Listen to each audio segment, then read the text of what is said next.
গণভবন থেকে লুট হওয়া ৮ লক্ষ টাকার একটি ব্যাগ সেনাবাহিনী উদ্ধার করেছে। গণভবন থেকে লুট হওয়া ৮ লক্ষ টাকার একটি ব্যাগ সহ টাকাটা সেনাবাহিনীর লোকেরা উদ্ধার করেছে এবং জনগণও সে ব্যাপারে সাহায্য করেছে। এরকম একটি নিউজ দেখলাম।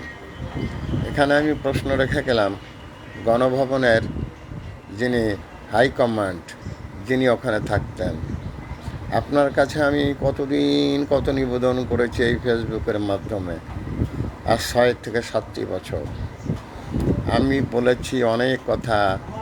যে কথা আমি প্রথমে আমার ইউনো সাহেবকে বলেছি, এরপরে আমি আমার ডিসি সাহেবকে বলেছি, এরপরে আমি আমার এমপি মহোদয়কে বলেছি, আমি একজন হার্টের পেশেন্ট, টাকার জন্য আমি ওষুধ কিনে খেতে পারি না, রাষ্ট্রীয়ভাবে আপনি আমাকে কিছু টাকা সাহায্য করেন, আমার ওষুধের জন্য কিছু টাকা দেন, আমার ওষুধের ফয়সালা করেন।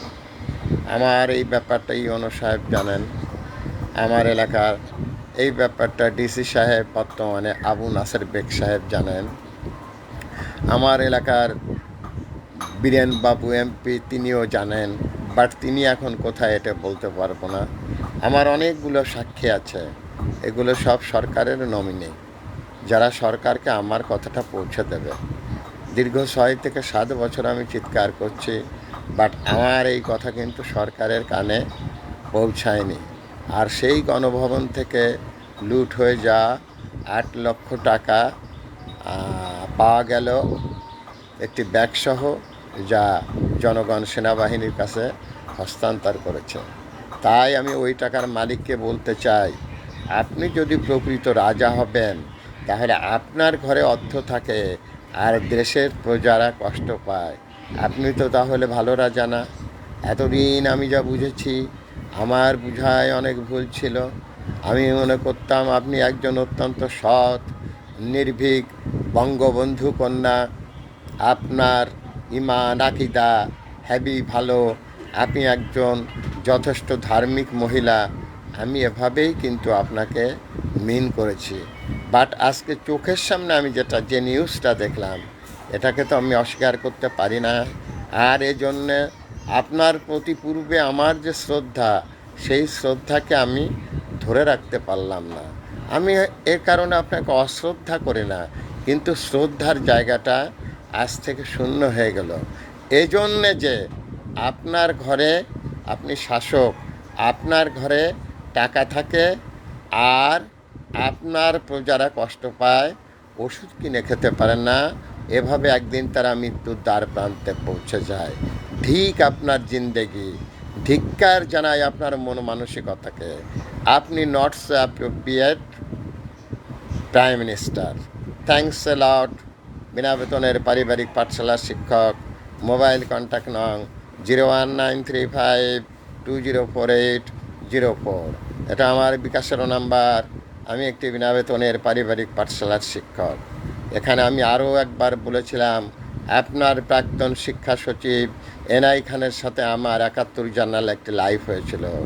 আমি আরও বলেছিলাম যে আপনার যে সচিব একজন এখনও রয়েছেন, উনি হচ্ছেন সমাজ কল্যাণ সচিব মোহাম্মদ খায়রুল আলম শেখ, যিনি এখনও চাকরিতে কর্মরত। উনিও আমাকে চিনতেন, উনিও আমার সমস্যা সম্পর্কে জানতেন, বাট কোনো প্রতিকার আমি পাইনি। তার মানে সারা দেশে যে সমস্ত নমিনি আপনি সৃষ্টি করেছেন, সে নমিনিদের ভিতরে কোনো দয়া নেই, মায়া নেই। আর এই জন্যে একটার পর একটা আঘাত আপনার জীবনে আসছে। আর আপনার গণভবনে নগদ ৮ লক্ষ টাকা যেটা খোয়া গিয়েছিল, আরও কত খোয়া গেছে এগুলো তো জানি না। এখন যে তথ্যটা জানলাম, আপনার গণভবনের লুট হওয়া ৮ লক্ষ টাকা সেনাবাহিনীর কাছে লোকে ফেরত দিয়েছে। এই জন্যে আপনার প্রতি পূর্বের যে আস্থা জনগণের, আপনি যে জননেত্রী শেখ হাসিনা, আপনি যে বঙ্গবন্ধু শেখ মুজিবুর রহমান সাহেবের কন্যা, যিনি বলতেন আমার দেশের শ্রমিক চোর না, আমার দেশের যারা কাজ করে খেটে খাওয়া মেহনতি মানুষ তারা চোর না। তিনি গরিবের দুঃখ বুঝতেন, তাই তার প্রতি যে শ্রদ্ধা ছিল, সেই শ্রদ্ধা নিয়ে আমি আপনাকে শ্রদ্ধা করতাম। বাট এখন যেটা দেখলাম, সবই শুভঙ্করের ফাঁকি। আমি সারা বাংলাদেশের মানুষকে জানিয়ে যেতে চাই, মাননীয় প্রধানমন্ত্রী জননেত্রী শেখ হাসিনা প্রাক্তন, উনি যথেষ্ট ভালো মনের মানুষ নয়। ওনার ঘর থেকে যে সমস্ত খাবার লুট হয়েছে, আমি এ ধরনের অনেক প্রোগ্রাম করেছি, আমার একটু গরুর গোস্ত খেতে ইচ্ছে করছে। আমি এ ধরনের বলেছি আমার একটু ইলিশ মাছ খেতে ইচ্ছে করছে। এই দেশে আমার মতো অনেক অনেক লোক আছে যারা অর্থের অভাবে তারা ওষুধ কিনতে না পেরে দিন দিন মৃত্যুর দিকে এগিয়ে যাচ্ছেন, আর সেই দেশের গণভবনে থাকে লক্ষ লক্ষ টাকা। ঠিক মাননীয় প্রধানমন্ত্রী, আপনার জীবনকে, ঠিক আপনার